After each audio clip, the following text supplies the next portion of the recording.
My name is Cole Harmon. I'm 37 years old, and I've been farming the same 300 acres outside Grover's Mill, Tennessee, my whole life. First with my father, then alongside him, then after him, and now alone. The work doesn't change much year to year. The land needs what it needs. The weather does what it does. And a man who pays attention and shows up every morning can build something that lasts. That's what my father taught me, and it's the closest thing to a philosophy I've ever had. I'm not the kind of person things happen to. I want you to understand that before I tell you what happened. I'm the kind of person who makes things happen. Slowly, deliberately, with both hands on the work. I plan. I account for variables. I don't drive empty country roads at 11 at night in November unless there's a reason. And that night the reason was a sick calf at the Alderman place 4 miles down Route 9, a call I'd gotten at 9:30 and handled, and was now heading home from in the kind of tired that lives in your shoulders more than your eyes. I almost didn't see the car. It was off the road and down the embankment. Not far, maybe 15 feet, but enough that the headlights were angled into the tree line instead of the road, which is why I almost missed it. A flash of something wrong in my peripheral vision. A shape that didn't belong to the landscape. I stopped. I don't know exactly why I stopped and not drove on, except that something in me, the part of me that has spent 37 years paying attention to what doesn't fit, registered it as wrong before I had time to think about whether stopping was a good idea. I pulled over. I got out. I went to the embankment edge and looked down. A silver sedan, driver's side up, passenger side crumpled against a tree. Still running. One headlight pointing at nothing. Steam from the hood catching in the cold air like something breathing. I went down the embankment without deciding to. Wet leaves, clay soil, one hand braced against the slope. I got to the driver's door and pulled. It was jammed. I got both hands on it and pulled again, the way you pull a stuck gate when you don't have time to be careful about your back, and it gave. The woman inside was conscious, barely. Red hair, dark with something I didn't want to think about yet at the temple. Green eyes that found me when I opened the door, unfocused for a second and then trying to focus, the way eyes do when someone's working hard at staying present. "Hey," I said. My voice came out level. "I've got you. Don't move." She said something I couldn't make out. I leaned closer. "Don't go," she said, clearer that time. "I'm not going anywhere," I said. "I'm right here." I called 911 from the embankment with one hand and kept the other on her arm because she'd grabbed my wrist the way people grab something when they're trying to stay anchored, and I wasn't going to be the reason she lost her grip. The ambulance was 11 minutes. I know because I counted. She was awake for most of it. Not talking much. I told her not to. Told her to just breathe. Told her the ambulance was coming and I wasn't leaving. She kept her eyes on my face the whole time, which I later understood was because looking at a fixed point was helping her stay oriented. But in the moment, it was just the most focused I'd felt in years. Like being looked at that directly was something I'd forgotten I was capable of receiving. When the paramedics came down the embankment, she let go of my wrist. Her hand left a mark on my skin that lasted until morning. I should have driven home. That's what made sense. I'd done what I could. The paramedics had her. There was nothing more for a farmer from Grover's Mill to do at Lakeview General at midnight on a Tuesday in November. I drove to the hospital. I don't have a clean explanation for that either. I told myself it was to give a statement to the police, which was partially true. A deputy did want to talk to me about what I'd seen on the road. But I stayed 2 hours past that conversation, sitting in a plastic chair in the emergency waiting area with bad coffee and no particular reason to be there, except that I couldn't make myself leave. At 1:15 in the morning, a nurse came to tell me the woman was stable. Concussion, 2 cracked ribs, a laceration at the hairline that looked worse than it was. She was asking about me. I went in. The room had that particular hospital quiet, machines keeping their own rhythms, a light above the bed on low, the particular stillness of a place where people are either resting or being very careful. She was propped slightly up against the pillow, the laceration at her temple butterfly-stitched and clean, her hair pushed back from her face. Someone had gotten the worst of it out. She looked at me when I came in, and her face did something I wasn't prepared for. It wasn't surprise. It was recognition, but a strange kind of it. Not the recognition of someone seeing a familiar face, the recognition of someone seeing a face they'd been expecting. "I know you," she said. "We met on the side of Route 9, I said carefully. "About 2 hours ago." "Not from that."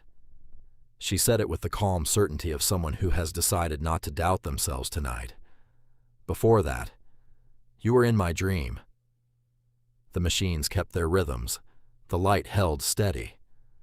"Last night," she said, "before I went to sleep, I dream clearly, I always have. I remember them like they happened, not like dreams. And last night there was a man." She looked at me the way she'd looked at me from inside the car, direct and searching. "He had your face. He had your hands. He was standing in a field and there was fog and he turned around and I woke up." I didn't say anything right away.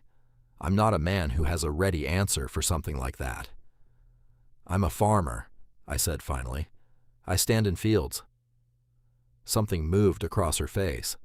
Not quite a smile, too early for smiling, too much going on for that, but something in the neighborhood of it. "I know," she said. "That's the part I can't explain." Her name was Nora James. She told me that next, as if we needed to cover the basics before anything else. She was 32. She was an illustrator, children's books mostly, some editorial work. She'd been living in Nashville for 6 years and had spent the last 3 months deciding to leave, to move somewhere smaller, somewhere she could think. She'd been driving toward Grover's Mill, actually.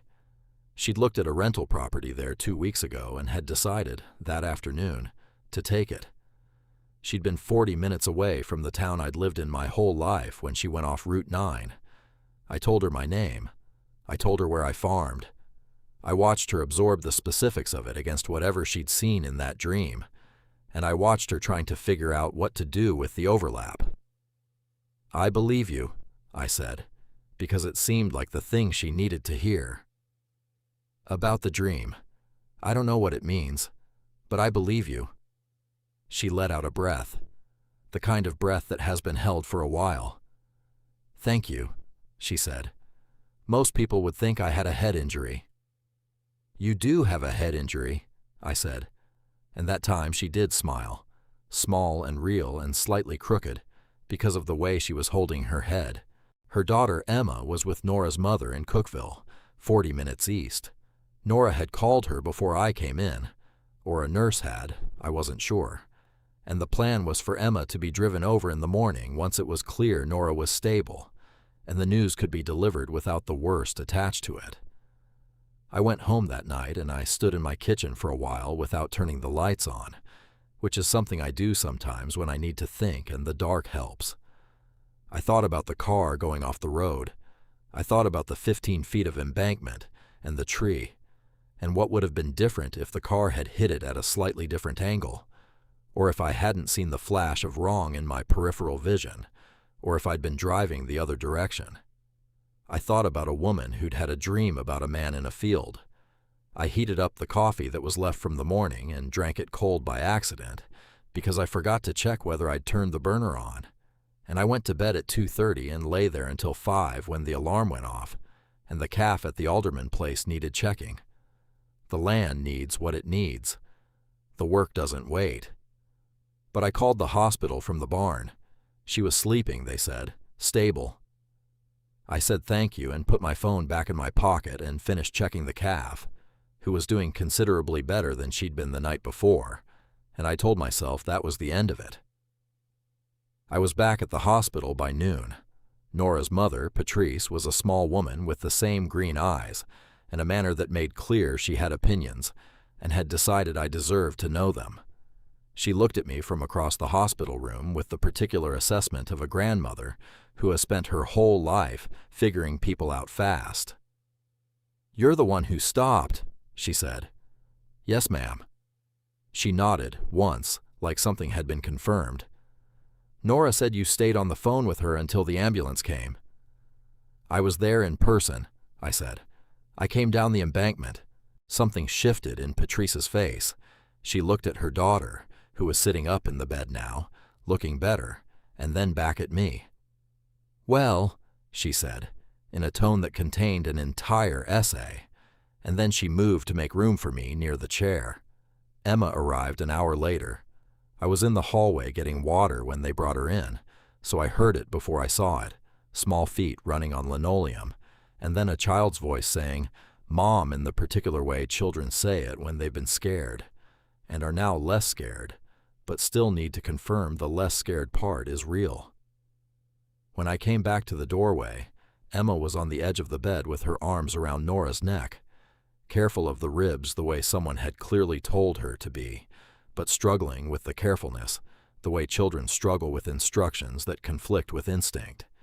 She had Nora's hair, the same deep red, but lighter, the color of it before life has a chance to deepen things.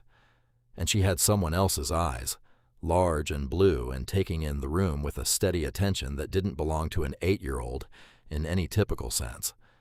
She looked at me standing in the doorway. I expected a child's shyness, or the wariness children sometimes have with strangers in unusual circumstances. Instead, she looked at me the way her mother had looked at me from inside the car, like she was checking my face against something. "You're him," she said. Nora, behind her, went very still. "Excuse me?" I said. Emma untangled herself from her mother, slid off the bed and crossed the room toward me with the specific purposeful walk of a child who has decided something and is acting on it. She stopped in front of me and looked up. "You're the man from Mom's sketchbook," she said. "She drew you. Last night before I went to sleep at Grandma's, she called me and she was drawing, and she said she'd had a dream and she was putting it down before she forgot. She always does that." Emma's brow furrowed with the focused look of someone presenting evidence. "She showed me the screen. It was your face." The hallway was very quiet. "Emma?" Nora said from the bed, her voice soft and slightly careful. "It's true," Emma said, with the patience of someone who understands that adults sometimes need longer to accept things. "It's the same face. I know what I saw." I looked at Nora. Her green eyes were steady on mine, and in them was the same expression from last night. Not asking me to believe anything, not defending anything, just holding the fact of it out, the way you hold something fragile, carefully and without grip. "She's not wrong," Nora said quietly. "She was discharged after 3 days.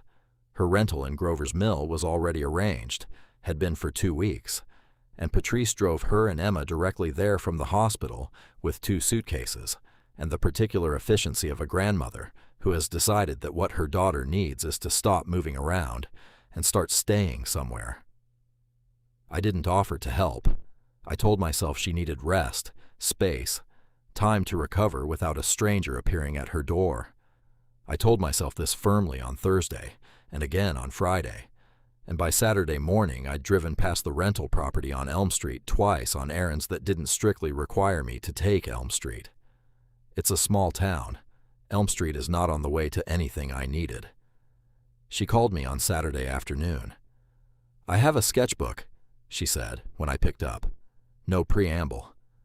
"And I think you should see what's in it." I was there in 20 minutes. The rental was a small blue house with a covered porch, furnished in the particular anonymous way of short-term rentals, but Nora had already started making it hers in the way illustrators do. A set of pens on the kitchen table, 2 prints taped to the wall with painter's tape, a stack of sketchbooks on the counter that looked like they'd been stacked and restacked several times as she figured out where things went. Emma answered the door. She looked at me with the assessing calm she'd had in the hospital room. "She's in the kitchen," Emma said. "I told her to show you when you got here. She kept saying maybe she shouldn't. A pause. She should. I found Nora at the kitchen table with a sketchbook open in front of her and her hands flat on either side of it, the way you brace something you're about to present. She looked up when I came in. Emma said you kept second-guessing showing me, I said. Emma talks too much, Nora said, without any real force behind it. How old is Emma? 8, going on 45. She looked down at the sketchbook. Then she turned it around so it faced me and pushed it across the table. The drawing was in graphite. She was good. I don't know much about illustration, but I know what it looks like when someone can make a flat page hold dimension and light and the specific quality of a particular kind of quiet. The drawing showed a field at the edge of fog, bare trees at the tree line, the particular flat light of early morning or late evening that could go either way. And in the middle of the field, a man. He was turned away in the drawing, looking toward the trees. But his build was right. Broad-shouldered, solid, the kind of frame that belongs to outdoor work rather than indoor work. And below the figure, in the corner of the page where Nora had dated her sketches, November 11th, the night before the accident, she'd also captured the partial turn, the moment where he was half turning around, and you could see the line of his jaw, the angle of his cheekbone, the particular shape of the ear. I sat down across from her because my legs suggested it. I draw what I dream, she said. I've done it since I was a kid. It's how I process them, getting them out of my head and onto paper so they stop looping. She looked at the drawing. I woke up at 6 in the morning after that dream, and I drew this before I got out of bed. And then you got in your car, I said. And then I got in my car, she said. 12 hours later. I looked at the drawing for a long time, at the field I could have placed within 5 miles of my own without trying, at the figure that was built the way I was built and turned the way I turned. What do you think it means? I asked. She looked at me across the table. Her green eyes were steady and direct, and a little tired from 3 days in a hospital, and she had a bruise coming up along her cheekbone that the butterfly stitches at her temple bracketed like a parenthesis. I think, she said carefully, that I was going somewhere specific, and I think I got there, just not the way I planned. Grover's Mill is a town of 2,000 and change, which means everybody knows your business before you fully know it yourself, and a farmer who drives down Elm Street twice in the same Saturday for no stated reason is a farmer whose business is getting known. Donna at the feed store mentioned it to me on Monday, with the particular innocence of someone who isn't being subtle and knows they aren't being subtle. My neighbor Pete, whose property backs up to mine on the south side, asked if I'd met the woman who'd rented the blue house on Elm. I said I'd met her. Pete nodded in the way people nod when they're confirming something they already decided. I didn't explain the rest of it to Pete. I wasn't sure how. I brought eggs from the farm on Wednesday. Not as a statement. I bring eggs to half the people in this town. It's the kind of place where that's still how things work. But I brought them to the blue house on Elm, and Nora answered the door in paint-stained clothes with a brush still in her hand, and Emma appeared behind her almost immediately, because Emma had apparently appointed herself the household's director of first impressions. He brought eggs, Emma reported to her mother, as though Nora's eyes weren't functioning. I can see that, Nora said. We should make something, Emma said. We have the flour. We could make that thing. We could make that thing another time, Nora said. We could make it now, Emma said. He could help. He's a farmer. Farmers know about eggs. Nora looked at me. There was something in her expression that I was getting better at reading, a mixture of exasperation at her daughter and a kind of gratitude she hadn't decided how to express yet, with some third thing underneath both of them that I was being careful not to look at too directly. Do you want to come in? She said. Yeah, I said. I do. We made the thing, which turned out to be a kind of Dutch baby pancake that Emma had apparently perfected the recipe for through repeated insistence that it be made at every available opportunity. Emma directed. Nora and I followed instructions. The kitchen was small enough that we kept passing things to each other across the counter, the particular choreography of people learning where the other one moves. At some point, Emma left the kitchen to retrieve something from her room, and Nora and I were alone at the counter for a minute, waiting for the oven. "Can I see the farm?" she asked, not looking at me, looking at the oven, like the question was easier to ask sideways. "Whenever you want," I said. "I'd like to draw it," she said. "That field, the one from the dream." She said it simply, the way she said most things that could have been complicated, and I understood that this was one of her qualities, a directness that had nothing aggressive in it, just a preference for the real shape of things over the easier-to-say version. "The fog comes up some mornings," I said. "Around 6:30 this time of year, if that's what you were drawing." "That's what it looked like," she said. "Come Thursday," I said. "Bring Emma if she's up. Some mornings she's up." "Emma," Nora said, raising her voice toward the hallway, "are you up at 6 in the morning?" "Sometimes," Emma called back, from somewhere deeper in the house. "If something's happening." Nora looked at me. "She'll be up," she said. They came Thursday at 6:10, Emma in rain boots over her pajamas with a thermos of something hot that turned out to be the aggressively sweet cocoa she'd apparently made herself in the dark kitchen, while Nora was trying to find her own jacket. Nora had her sketchbook under her arm and a pencil behind her ear, and looked like someone who had gotten up before they were ready, but had decided to be awake anyway. The fog was there. It came off the creek to the south of the property, and moved through the low fields in the particular slow way of November fog, unhurried, taking its time. I didn't say anything when they got out of the car. I just pointed toward the south field. Emma walked ahead, as she seemed to do most places, making fast assessments of the terrain. Nora walked beside me through the wet grass, sketchbook in hand but not yet opened, and I could feel her taking in the specific quality of the light, the particular texture of the air. We came over the rise, and the field was below us, the fog sitting in it like it belonged there, the bare tree line at the far edge catching the early light. Nora stopped. She stood for a long moment, not drawing, not talking, just looking. Emma came back from 20 feet ahead and stood beside her mother and slipped her hand into Nora's, and Nora held it without looking down. "It's the same," Nora said quietly. "Not to me, exactly. Not to anyone.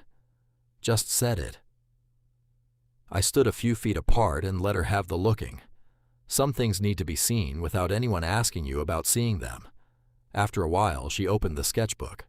She started drawing, fast and loose the way people draw when they're catching something that's moving.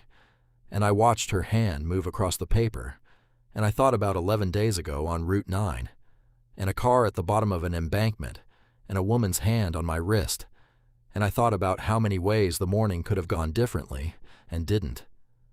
Emma tugged my sleeve. "She cried when she drew the first one," Emma said, low, conspiratorial. "The one with you in it. She said she didn't know why." I looked at her. At 8 years old, Emma had the considered gaze of someone who has decided to simply observe the world accurately, without the social editing that comes later. "Does she know why now?" I asked, just as low. Emma thought about it with the seriousness she seemed to bring to every question. "I think she's figuring it out," she said. "She figures things out by drawing them. That's how she works." She looked up at me. "How do you figure things out?" I looked at the field, at the fog and the trees and the particular cold, clean smell of November on land I'd been tending my whole life. "I show up," I said, "every day, and I pay attention." Emma considered this for a moment. Then she nodded. "That's a good way," she said, with the authority of someone who has evaluated several methods and found this one acceptable. The weeks after that came one day at a time, which is both the only way weeks come and the particular way I needed them to that fall. Not rushing, not accelerating, not getting ahead of what was actually happening between us versus what might be hoped or feared to happen. Nora drew the farm. She came most mornings that had good light, sometimes with Emma and sometimes without, and she'd set up somewhere on the property with her sketchbook, and I'd go about the work, and sometimes she'd move to wherever I was and draw while I worked, which I found I didn't mind the way I'd expected to. I've always worked in a kind of solitude, chosen, deliberate, the kind you build around yourself when you've lived alone long enough. Having someone in it felt different than I'd assumed it would. It felt less like an intrusion and more like a window being opened. She showed me the drawings, the ones of the farm, in the kitchen of the blue house on evenings when Emma was doing homework at the table, and the Dutch baby pancake had become a standing Thursday tradition. They were good. The kind of good that made the place look like itself, not like a version of itself that had been improved for outside eyes, but the true version, including the weathered barn and the fencing that needed work on the northeast corner, and the oak tree in the south field that had split in last winter's ice storm and was now growing in two directions at once. "You made the fence look like it's supposed to be that way," I said, one Thursday. "It is supposed to be that way," she said. "Things look like what's happened to them. That's not a flaw." Emma, without looking up from her homework, said, "She says that about everything." "It applies to everything," Nora said. I looked at the drawing of the split oak, growing in two directions. I thought about a lot of things at once and didn't say any of them, which is one of the skills I'm better at than most. But I looked up from the drawing and Nora was already looking at me, and she knew exactly what I hadn't said, and she let it be unsaid, which is its own kind of language between two people who are paying attention. She told me about Emma's father on a Sunday in December, while we were walking the property line and Emma was inside doing something that required extreme concentration and could not be interrupted, which we'd both decided to take at face value. His name was Paul. They'd been together 4 years. He'd left when Emma was 14 months old, not dramatically, not with a scene, just incrementally, the way some people leave, until one day the increments added up to gone. He saw Emma twice a year, reliably, which Nora spoke about with the flat fairness of someone who has decided that accurate accounting serves her child better than bitterness. "She doesn't miss what she never had," Nora said. "She misses the idea of it sometimes, but she's pretty clear-eyed about the difference." "Like her mother," I said. She glanced at me sideways. "I'm working on the clear-eyed part." "You seem clear-eyed to me." "You've known me 6 weeks." "I've seen you draw the northeast fence with all the rot in it," I said. "That's clear-eyed." She laughed, small and genuine and slightly surprised by itself, the way her laughs tended to come. We walked the rest of the fence line in the particular comfortable quiet that had developed between us over 6 weeks of shared space, and at the far corner where the property butts up against the woods, she stopped and looked at the tree line. "I was scared to come here," she said. "To the trees, mostly. To Tennessee, to Small. I'd been telling myself I was ready, and I don't think I actually was until I was already on the road." "And then you went off the road," I said. "And then I went off the road," she said, "which is one way to commit." I thought about the embankment, about wet leaves and clay soil and a door that was jammed, about the specific quality of her eyes finding mine in the dark of a wrecked car. "For what it's worth," I said. "I almost didn't stop." She turned and looked at me. "I almost kept driving," I said. "I saw something wrong in the peripheral, and I almost told myself it was just the way the headlights hit a tree and kept going." She was quiet for a moment. "But you didn't," she said. "But I didn't," I said. She looked at me for a long moment, steady and direct in the way that was entirely her own. "Cole," she said. "Yeah. I'm glad you pay attention." I looked at the tree line. The fog was coming off the creek again, early this year, moving slow through the low places of the field. So am I said. The sketchbook drawing went into a book. That's the part I found out in January, when Nora sat across from me at the kitchen table and pushed her laptop toward me with a quiet expression. She'd been working on a picture book, she said, for the last several weeks. It had started as something else and turned into this. The main character was a farmer, broad-shouldered, quiet, lived alone on a field with fog in the mornings. A girl and her mother came to the town, and the farmer showed them the field, and the fog and the split oak tree. It was a children's book. It was about paying attention. It was about how some things find you because you stayed in one place long enough to be found. I read it twice at the kitchen table while Nora sat across from me saying nothing, her hands around her coffee mug, watching me read with the particular attention of someone who has put something of themselves into a thing and is now waiting to see if it lands. Emma appeared in the kitchen doorway in her pajamas. "She's been working on it for 6 weeks," Emma said. "She gets up early, before I'm awake even." "Emma?" Nora said. "He should know," Emma said. "He's in it." I looked at the last page. The farmer and the woman and the girl in the field, fog around them, the tree line behind them, the split oak with its 2 directions. And underneath, some things find you because you stayed. Some things find you because they were always coming. I closed the laptop carefully. Nora was watching me. "It's good," I said, because it was, and because some things you say plainly. Something in her face let go of something it had been holding. "Emma helped with the ending," she said. "I did," Emma confirmed from the doorway. "The first ending was too sad. I told her. She fixed it." "She fixed it," I said. "She always does eventually," Emma said, with the absolute confidence of someone who has extensive evidence for this position. "She just needs time and someone to tell her when the ending is wrong." I looked at Nora. She looked at me. "I think the ending is right," I said. And Nora James, red-haired and green-eyed and paint-stained at the cuffs even on a Sunday morning, with an 8-year-old in the doorway who had no intention of pretending not to be listening, looked at me the way she'd looked at me from inside that car, direct and searching and finding, finally, exactly what she was looking for. "Yeah," she said. "I think so too." By spring, the blue house on Elm had Nora's prints on every wall and Emma's drawings mixed in with them, and the pancake tradition had expanded from Thursdays to most mornings. There was something worth getting up early for, which turned out to be most mornings. The book went to a publisher in March. The publisher loved the ending.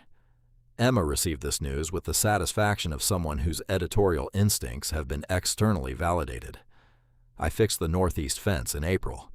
Nora drew it again after, the new posts bright and clean against the old weathered rails.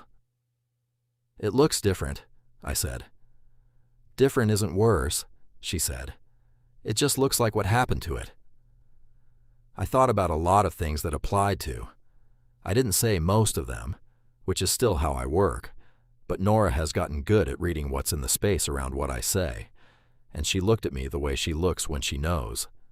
Some mornings I come over the rise into the south field, and the fog is still in it, and the tree line is catching the early light, and the split oak is growing in its 2 directions the way it has since the ice storm, and I think about the sketch in the corner of a sketchbook, dated November 11th, drawn at 6 in the morning by a woman who dreamed about a field she'd never seen. Emma comes to the rise with me sometimes, in her rain boots over whatever she slept in, thermos in hand, watching the fog the way she watches most things, like she's noting it down somewhere accurate. "Does it look like the drawing?" she asked me once. "Yeah," I said. "Pretty much exactly." She nodded, satisfied. "Mom's good at seeing things before they happen," she said. "She's always been like that. She just doesn't always trust it." I looked at the field, at the fog and the trees and the 2-direction oak and the fence that was weathered, where it was old and bright, where it was new. "She's getting better at trusting it," I said. Emma considered this. "You help with that," she said. "You're very steady. It's good for her." Coming from Emma, who observes the world with the accuracy of someone taking measurements, this landed the way direct things land, fully, without cushion. "She's good for me, too," I said. Emma looked up at me, then back at the field. "I know," she said. "That's how it's supposed to work." She walked down into the fog, rain boots leaving prints in the wet grass. I followed. The field opened up around us, wide and cold and full of morning. Some things you almost drive past, some things you stop for, and some things, the fog, the field, the face in a dream, the hand on your wrist that leaves a mark until morning. Some things were always going to find you. You just had to stay in one place long enough to be found. I've been here my whole life. It turned out that was exactly long enough.